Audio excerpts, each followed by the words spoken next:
somewhere down there, the bridge from Cupola crossed that valley en route to wherever the coal Staith was, by the side of Almaturris, or near Almaturris. There's Almaturris, an oak mill. And where's the most likely place? Is there any remains of footings either side of the bridge? Nothing stands out. And this is all that remains of Bridgley Bank. This is where Peter Pickup lived. That's New Lathe. That's where the Hudsons lived. And Peter married the girl next door. Later on, John took the farm over. And the Ginny road from Cupola came down that hill. As you can see, there's 3 distinct tracks it could have come down. And somewhere along here, there must have been a turn to then take the coal. And it says that the Staith was near Almaturris. Well, Almaturris is down there. There's Oak Mill, and it crossed that ravine on a wooden bridge 30 odd feet high. There's not much in front of here that gives you the idea where the Ginny came. Did it come behind the farm? I just haven't got a Scooby-Doo. And also you look at that incline, and how much energy would that create with the full tubs coming down, and what sort of an incline was it? The engine house is at the top. Was it just a brake? Were the full tubs coming down taking the empties up?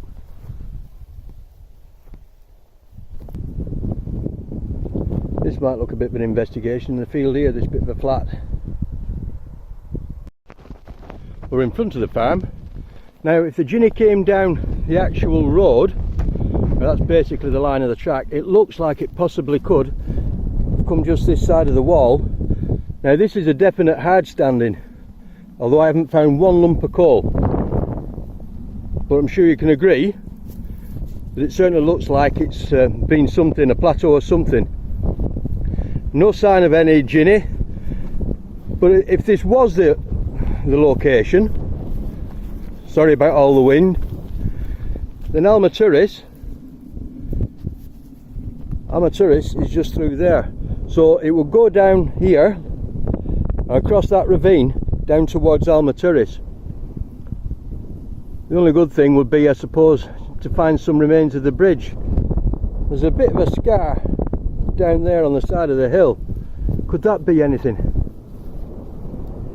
And that's going to bring you more or less in between those 2 rows of houses there. I had to get permission to wander the field, really.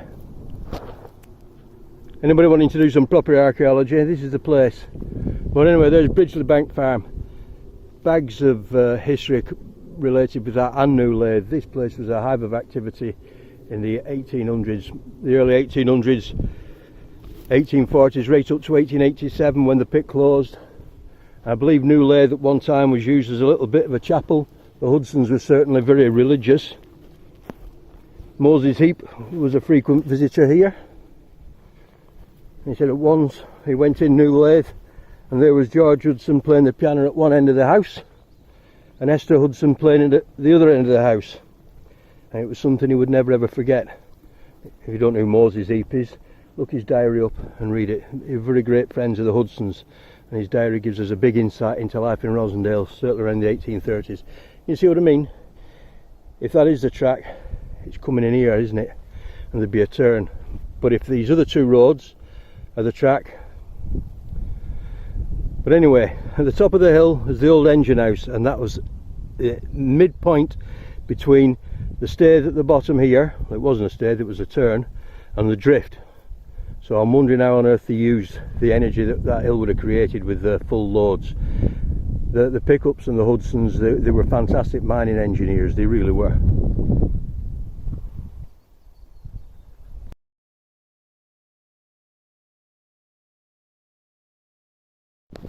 No excuse for panting after that hill.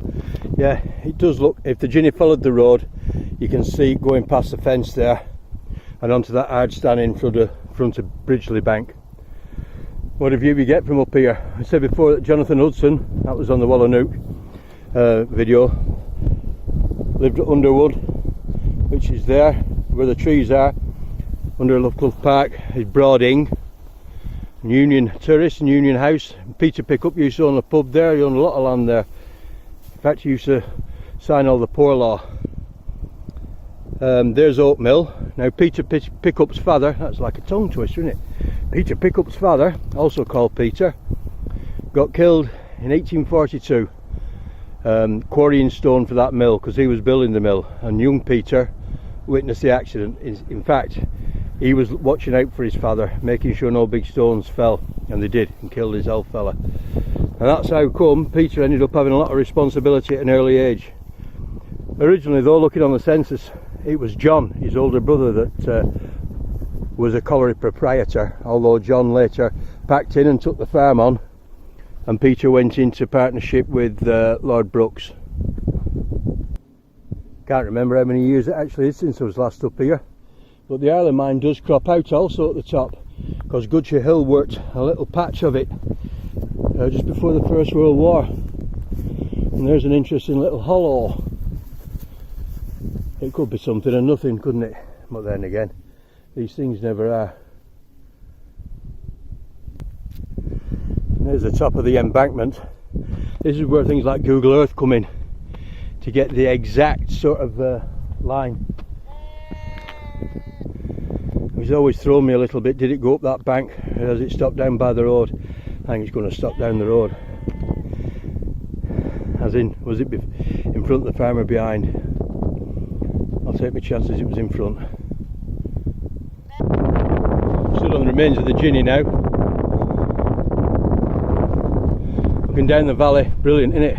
And all under that hill, Goodshire Hill colliery worked right under from one side to the other. On the other side, Baxenden collieries came right up, right down from Hole in the Bank at Baxenden. That was a big fault between, obviously. You can just see the other end of the Ginny there.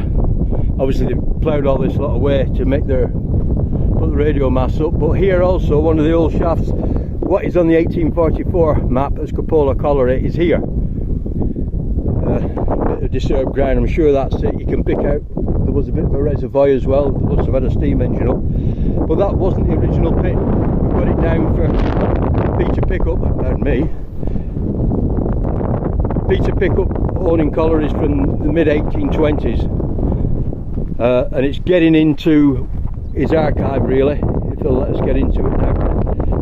Possibly there were more on the other side of the hill where we're going to go towards Hamilton Hall, but there was a lot of old workings on this side, old shafts, and it's a fault, and then they sunk a deep shaft in about the 1850s when Brooks came on board.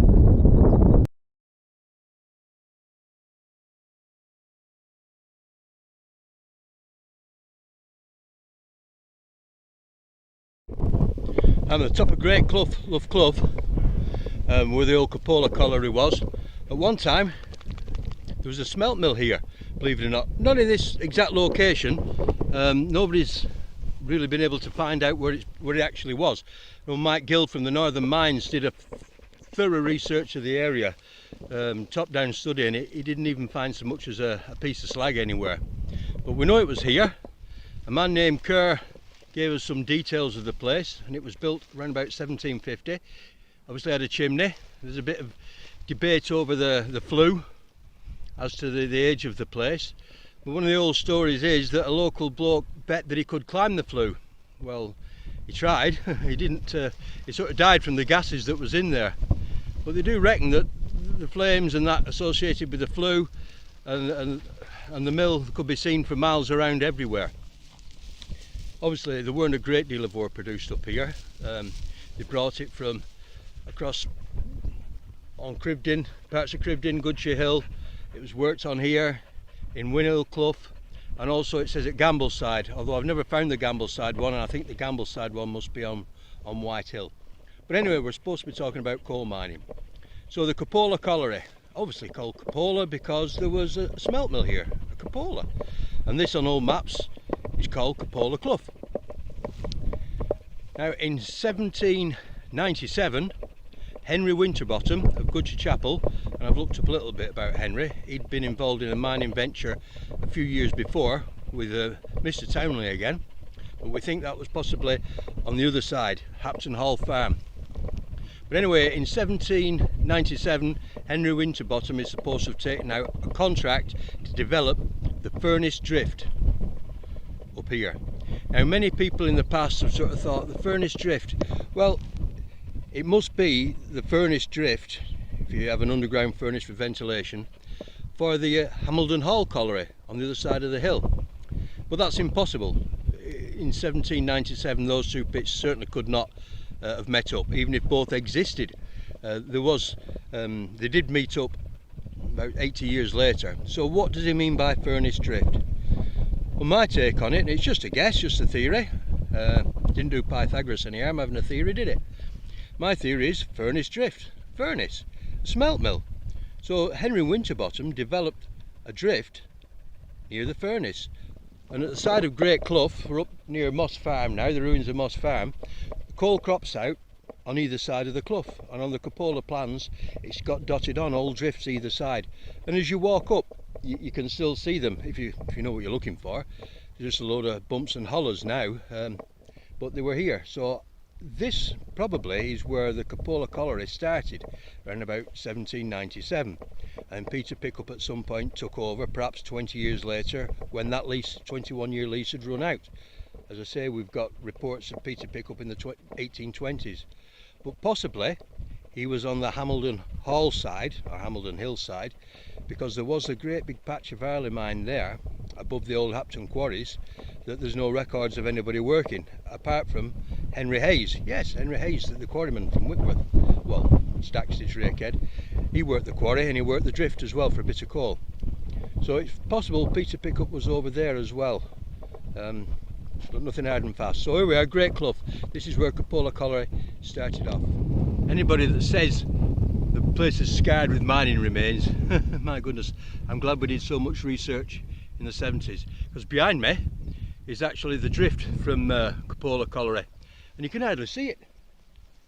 If I hadn't known it was here and were to look, back in the 70s it was all built up. You could see the walls of the cabin, you could even see the sides of the drift. That's where it went in, and they were building round it as well, and you can just see some craters behind where the drift's fallen in. And for Ben, found that.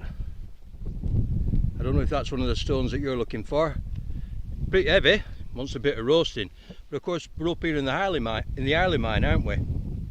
Now one of the censuses also shows that somebody actually lived at Cupola. It's not at Moss Cottage, actually Cupola. I can't remember if it wasn't the 1870s, so perhaps there was also a house here. Even the Ginny Road, if we track back, going up to the big radio mast, I've got to get used to this thing, up to the big radio mast, up the Ginny Road, you can hardly see it now, it's all grassed over. Just see a little bit down there, and we'll look back down to the main pit head down there. So this drift behind me went in 900 yards, right under Hambledon Hill towards Hambledon Hall. It was a haulage drift, they had rope haulage, and from here right up to the engine house. Well, the engine house is halfway between here and the Staith down at Bridgley Bank. This is the Cupola Colliery shaft from the 1850s. It's 63 yards deep to the Harley mine. We're at the end of the Ginny Road, it curls round. The drift's just up there, the haulage drift. Obviously the haulage drift wasn't in coal straight away. And it looks like there was possibly a chimney or a flue at the other side. I say in 40 years everything's really changed since we was up here as kids. And it's very near the old lead mine. I've never found the old lead shafts on this side of the hill, but they're on the plan, so I'll have a look at them. And the clough here, I talked earlier, although it was on a different video, about the old boundary between Hapton and Henheads, and I think this clough is quite possibly the boundary of Hapton.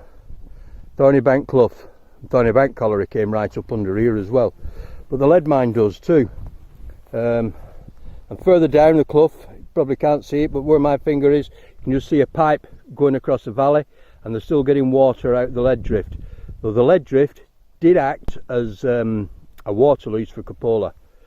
So it came right under here, and drifts came to the bottom of the shaft, and then further up to the old Cupola workings, right on the top of the hill there that we've looked at. So there used to be a big gantry over the top here, there'd be a winding house and all the associated buildings. It must have been fantastic to see this ginny road working, knowing what the pickups were like. And also Peter Pickup was noted for being a very skillful mining engineer, for being somebody to consult when geological problems were met. And he was interviewed in 1870 in a court case, and he was saying how many geological problems he'd had at Cupola that he cut his teeth at. At one stage, going out over there, that even hit a barren stretch, the coal just disappeared altogether. And if you look at the plan, it's very confusing. It just shows bits of drift being cut through different faults and going through the barren ground looking for the coal. So the early mine was worth getting, but it didn't give itself up for nothing. We've got the Cupola shaft on the other side of the clough now. Cupola pit top, where all the gantry was. I'm looking across to where the lead mine was now. You see the difference in the tailings. One lead mine shaft there, and one there. And then back up the embankment of the ginny road towards the drift where there's a dip in the wall.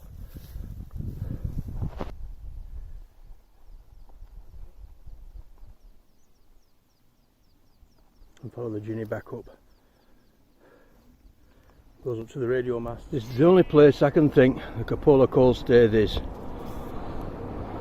Oh, it's my best guess so far. Come down from Bridgley Bank. Oh, that's no good, is it?